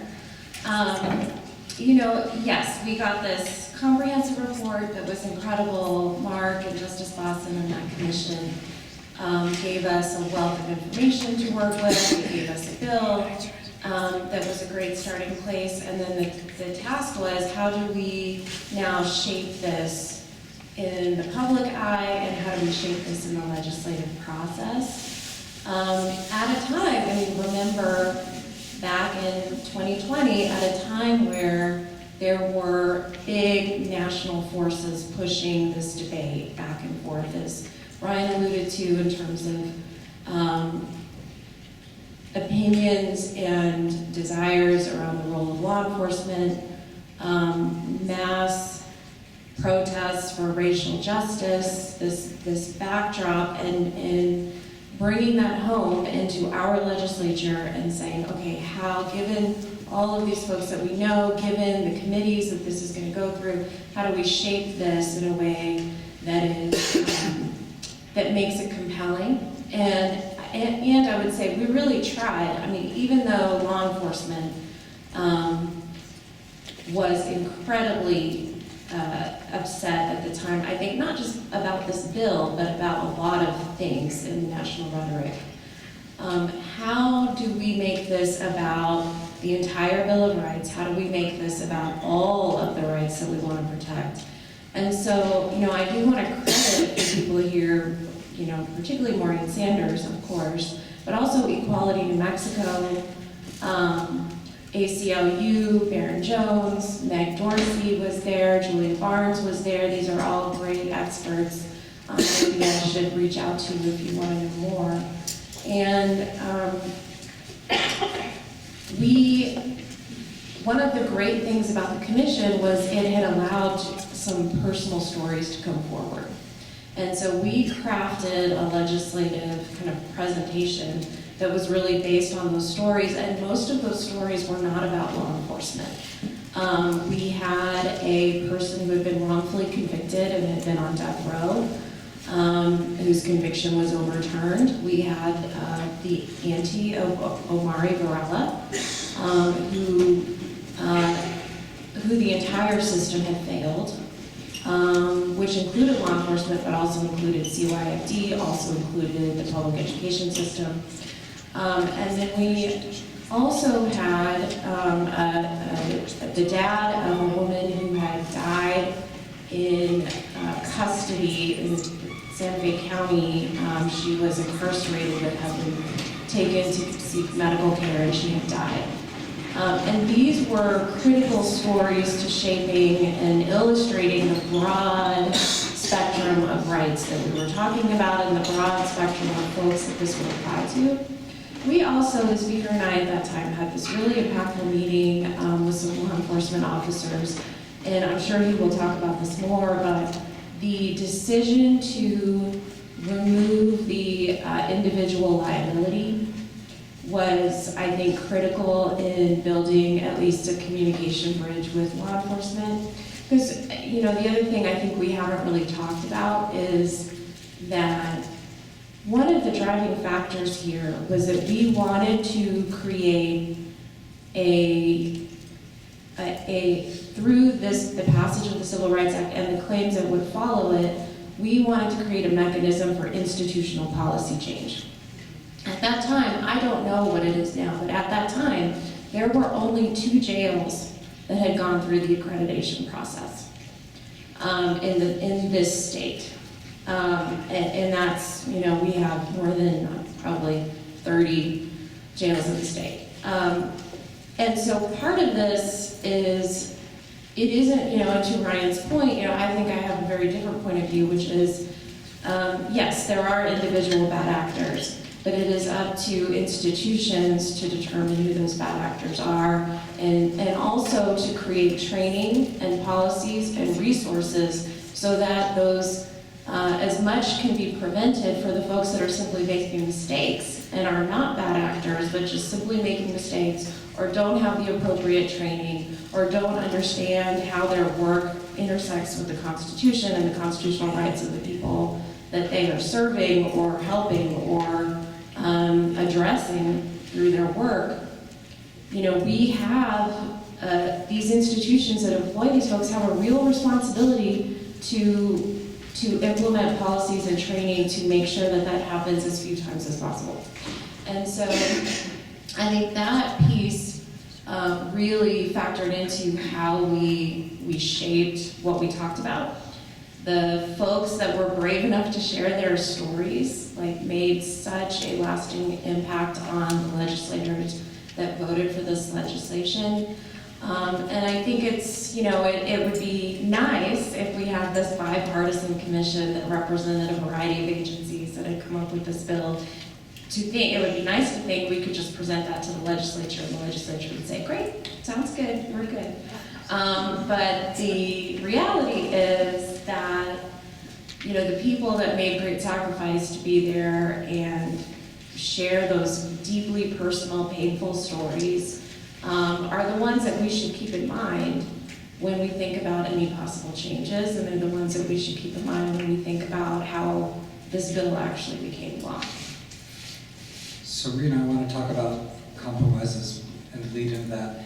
Was there a moment along the way where you thought this isn't going to make it? And if so, does it? Because I know the moment that I thought, but.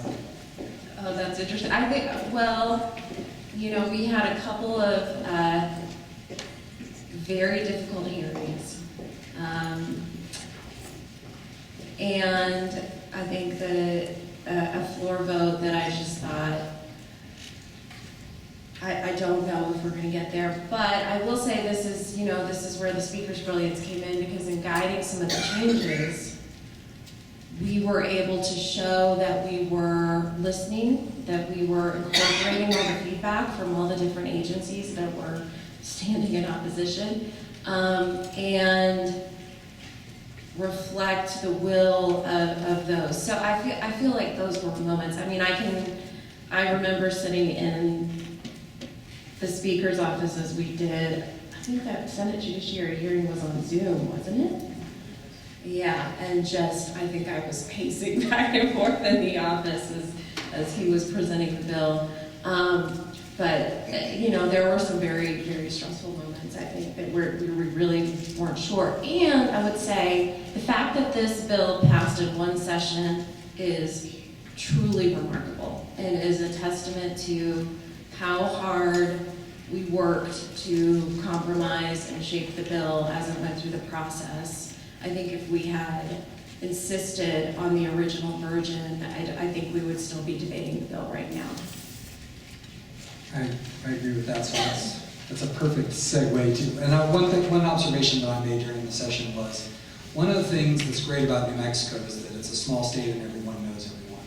But it also created interesting dynamics in terms of passage of the bill, because especially in politics, the elected officials who were there being asked to vote on this either previously served in municipal or county government, or met once a month or once a week or daily with people who were leading city and county government, and they were strongly opposed. And you could see people who'd been like a city manager who serves in the caucus struggling with, yes, there are good arguments for this, but how am I going to explain to my former colleagues at City X that I voted in favor of a law that now creates what could be, you know, a massive broadside on budget with limited resources? And I found that dynamic very interesting. It wasn't just pure political philosophy. Of course it wasn't, that's not even me to say, but there was a lot to that kind of tactile relationships in New Mexico that I think contributed. Well, let's talk about compromises. So, Brian, let's work through them. And one that's already come up that I'd like to talk about is the original proposed bill would have allowed naming individuals, and the act as passed says suing public bodies only. Let's talk about that. Yeah, so there's a few that I think are real important to explain why we ended up where we did. On the individual versus naming an individual versus naming the governmental entity is a great example of why the Civil Rights Commission and its work was so important. It was not until the report was done and Mark was able to explain to me why you name individual actors when you bring a claim under 1983, and it's a fiction to get around the provisions of the U.S. Constitution that prevent you from suing a state government in federal courts. You have to sue the individual, and it was created for no, at the time, particular reason. The state of New Mexico has a self-standing law outside of the Mexico Civil Rights Act that compels the state to pay any judgments that are rendered against an individual state employee, a public employee, who is active in the scope and course of their duties. So if we had named if we had this where you name the individual from a practical perspective, and this is something where my philosophy, I have the views that I have, but I'm also someone who believes very strongly if you can move the ball 30 yards down the field, you should do that and bank your progress and then come back the next session or the next week and try to move the ball a little bit more. I'm not the kind of legislator that stands on the 1 yard line and throws 75 Hail Marys after another hoping to score a touchdown. And that is there are some legislators who think you need to do everything all at once and everything has to be perfect, or don't do it. I am the other kind of legislator who thinks you need to get as far as you possibly can, push as hard as your spirit and body will allow you to push, and then on day 60 of the session, bank your progress and then come back and try to do more the next time. So that's why we did this on the individual versus entity. From a practical perspective, and the practical perspective of trying to give New Mexicans a realistic way to achieve justice for violation of their rights in state courts, that is really important, because if you're in Raton and if you want to file a Federal Civil Rights Act claim, you're going to be going to Santa Fe, Albuquerque, or Las Cruces versus the courthouse across the street in your town. That is a meaningful difference, just the location, not you dealing with qualified immunity. So from a practical perspective, we were able to have a lot of the opposition from public sector unions and from the State Police Officers Association and the Fraternal Order of Police when we said that the claims are brought only against the governmental agency. So that was an instance where we had a choice. Do we want to fight over the principle of having an individual public employee named as a defendant in the lawsuit and risk losing the bill? Or do we say that the claims are limited to the governmental entity only and have the bill proceed? And we made the decision to have the bill proceed by naming only the governmental entity because that had no measurable impact on the case that a plaintiff would bring. It's the same payor of any claim. If there's a judgment obtained or settlement, it's the same payer, the government. The rights are still, the same rights are going to be vindicated. So from the perspective of the plaintiff, it's no different. And we thought it was more important to give this path to justice to the people of the state than it was to fight over sort of a principle that I didn't really necessarily know was that it was more important than giving a plaintiff a right to have their rights protected in court.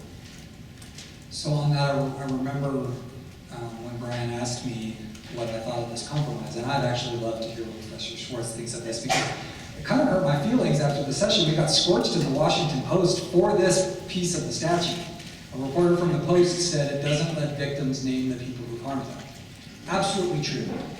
But I'm a believer in the jury system, and that if you tell the jury the truth, they'll sort it out. And the idea that we are constantly lying to juries by naming the individual when they're never paying the bill, I was like, to me, this was a no-brainer compromise. I would rather honestly litigate and tell the jury who's going to be on the hook. And so I was actually surprised by that critique. But also, again, it was a compromise moment. And I do think that one of the lessons here that I hope people will take away is that making the perfect the enemy of the good can be counterproductive. So then another issue we should talk about as a compromise was caps.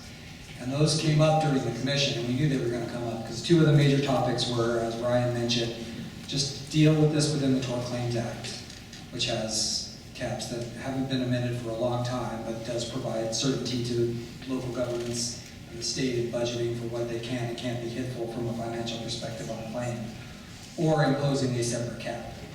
And the cap came, I think, not at the 11th hour, but it came relatively late in the process. I remember the conversation very well. So we didn't have a cap in the bill at the beginning because we knew we were going to have to add one in the process. And this is something where, for all of you who want to try to get a bill passed, remember that you want to, just like anything, where you're negotiating, you ask for a lot, and then it gives you opportunities to negotiate and make changes along the way, because I can say this now that I'm not the legislature anymore, but there are a lot of legislators who serve in the legislature solely for the ability to get an amendment made in a committee just for the sake of getting an amendment to a bill in a committee, because it makes them feel powerful or happy or something. And so, knowing that this is how the legislature is, okay, it was never in the House Judiciary Committee, ever, not once. So knowing that that is the case, we fought real hard to have as few amendments as possible in the House, knowing that when we got into the Senate, we were going to have a lot of senators who wanted to make changes to the bill. And so this was one of them. There was a change about the employment exclusion. A lot of people have asked me, why did you do that? And we did that because there are already in state law in New Mexico lots of really good employment statutes like the Human Rights Act, Whistleblower Protection Act, and we did not want to, contrary to what you might have heard on this previous panel, we do not, or I did not want, the New Mexico Civil Rights Act to be used for like slip and falls and car crashes and stuff that's already available in other statutes. We want this to be for serious cases where people's rights are harmed in serious ways. And so by taking employment out, a couple of things, we were trying to telegraph to the judiciary that we wanted this to be for things that really truly are a violation of people's rights under the Bill of Rights. And we got rid of a lot of opposition from administrators and directors and managers in state government, and especially in school districts, when we said this is not a new way for an employee to sue their public employer. Right? You've already got all these other things to do. So that stripped away a ton of opposition and gave an amendment to folks in the Senate to say that they were changing the bill for the better. And then the number, we went back lots, innumerable times over the cap. And we talked a lot with the Association of Counties and the Municipal League about what they could and couldn't do in terms of insurance policies that were made available. I cannot say that any of those entities ever agreed to $2 million, but as soon as we got to that number, the vociferousness of their opposition to the discussion about the cap sort of went away. And we also felt better with this number because the New Mexico Civil Rights Act does not use the word occurrence once. Okay, so that's really important. We heard otherwise in the previous panel. The New Mexico Civil Rights Act is not an occurrence-based statute. It uses the word $2 million per claimant. Okay? So that means if you have, like we had in Taos, a judge, I don't remember the number, but like said all of a sudden, all of you are going to get arrested. You're all going to the jail because you're being too rowdy in the courtroom. And there were like 25 people that were handcuffed and like taken out of the courtroom. Totally unconstitutional, right? Like crazy. Well, this is not, this is a real thing. It happened. Okay, so it was a couple years ago. And so if it was a $2 million cap, I don't think the damages necessarily would have added up to $2 million anyway. But, you would have this pot of money that would be divided potentially between 20 or 30 people. And so the amount goes down. We did the opposite with the Civil Rights Act. We said every claimant is entitled to receive up to $2 million for the violation of rights that are personal to them. Okay, it's not a shared pot. And on the accountability, and that's also important for accountability. So when Representative Lane, the leader Lane, talks about Bloomfield, $9 million budget, $1 million insurance policy. Totally get that there's a possibility of a big award being levied against the town of, is it town or village? City of Bloomfield? Yes, and would that be a real problem for their budget? Yes, it would. How do you avoid that? Train your public employees and your law enforcement officers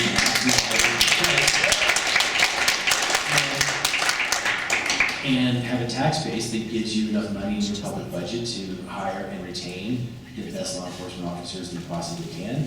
Make sure that they get paid time to attend trainings and ongoing education about what they should be doing.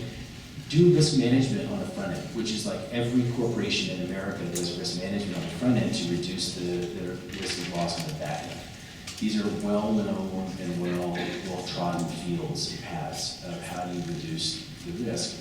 But at the same time, if there is, how are you ever going to really get the attention of government if you're not hitting them where it counts, which is the pocketbook?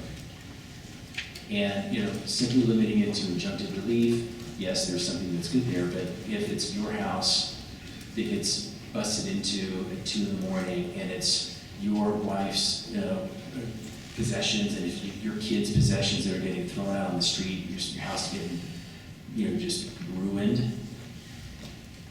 I mean, I think you want some way to hold accountable the people that have completely disrupted your life and caused terror to your young kids, and come up with some way to have there be some real accountability. So I think those are some other things that went into the analysis of these amendments to the bill, so that we can maintain sufficient accountability without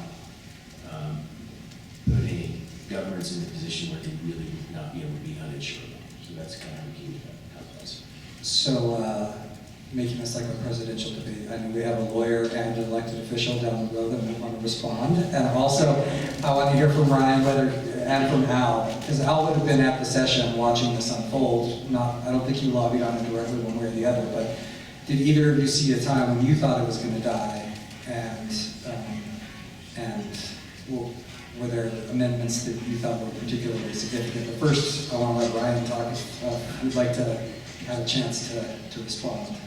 Where a politician doesn't want to respond. And I understand Speaker Egolf's perspective.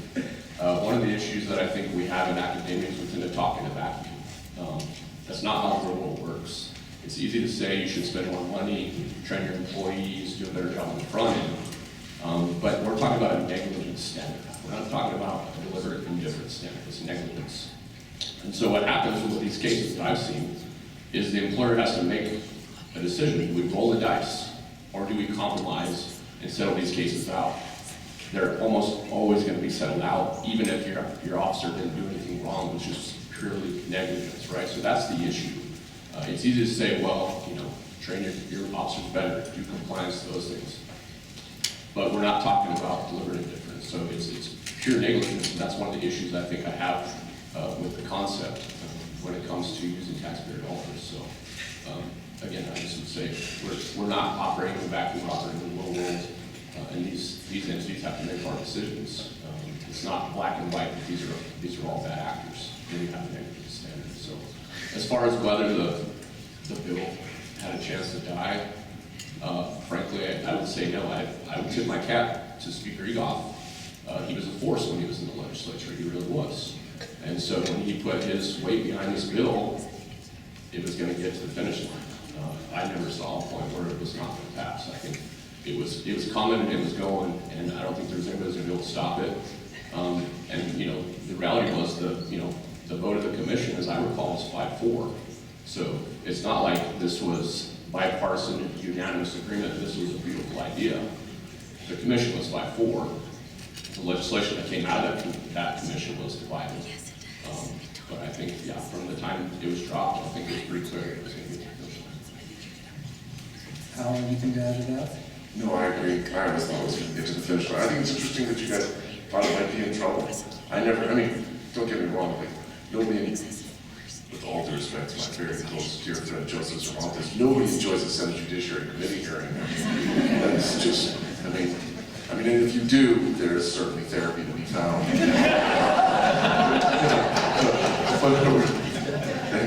Right? But, you know, I mean, I love Joseph, we serve with Joseph, but I mean, they're hard, but I don't think that from the observers and the participants, the people who represent other entities, that we ever thought that the bill was not going to make it.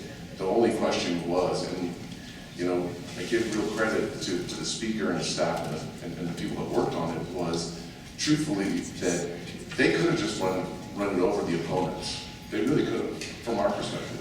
But the truth of the matter is you guys work with people, and you try to make sure that you were addressing people's concerns and you weren't just sort of shoving it down people's throats. But honestly, I never thought there was a chance that it wasn't going to pass. I'd be curious if you guys think... Now you say that. Making me feel like a nervous Nelly over here. I was definitely sweating it. So it's like, you know, do something easy and make it look hard, or do something hard and make it look easy. I sort of felt like we were doing something, I wasn't sure where we were, but I heard you say that. It certainly didn't feel like it was something easy and we were making it look hard. Yeah. Don't get me wrong, Brian, just because I think it was going to pass doesn't mean it was easy. I mean, you know, you did, I mean, we were talking sort of privately, I mean, and I will say Say it now loud. I'll just say it really loud. And I went to Brian, I mean, like, this is a major legislative accomplishment. I mean, I will tell you, when you talk about people who serve in the legislature, I served people in the legislature served for 20 and 30 years who carried and passed legislation that is now 1% as impactful and as significant as just this piece of legislation. And to Brian's credit, this isn't the only major piece of legislation he passed. I mean, you could end your whole career just on this piece of legislation.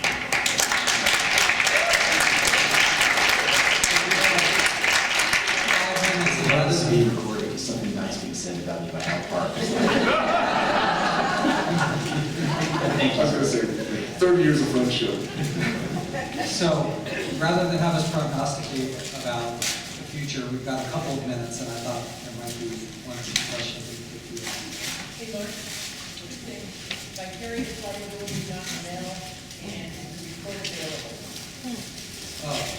Yeah, if you Google the New Mexico Civil Rights Act Commission, or the New Mexico Civil Rights Commission report, it will come up online, I know, because I had to find it this morning to read it.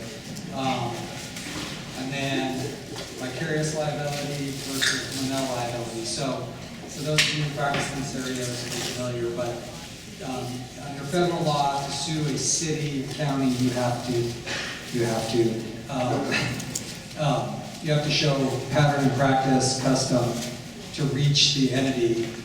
They're not, by definition, vicariously liable. By having the statutory provision, I'm doing a terrible job summarizing a very convoluted area of law with that. But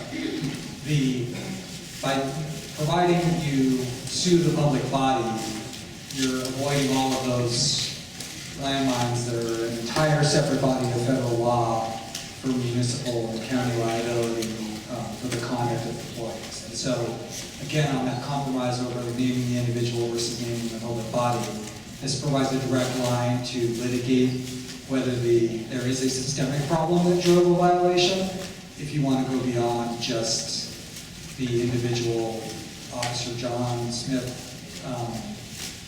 screwed up and this happened, or teacher X shouldn't have done Y. This is a different world than that. So set aside all of your municipal and supervisory liability issues from 1983.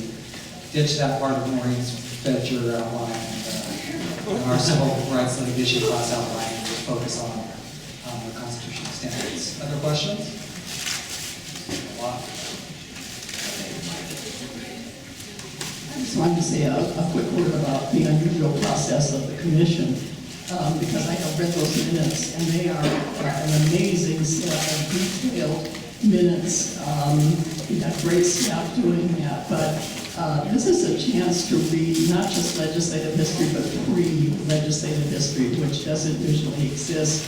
And the commission report itself, which has a minority report, which is also important to read, has other detailed charts comparing the U.S. Constitution, New Mexico Constitution, other state constitutions. So thanks to that unusual commission, there is a whole extra body of information that's available for folks who are interested in that.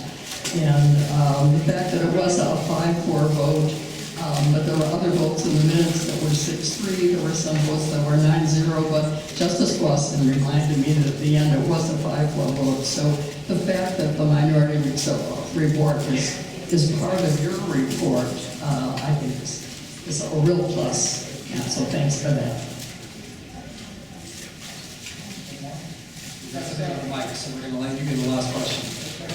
Well, I've met Al a couple of times on 50 or so cases. He's the defense attorney.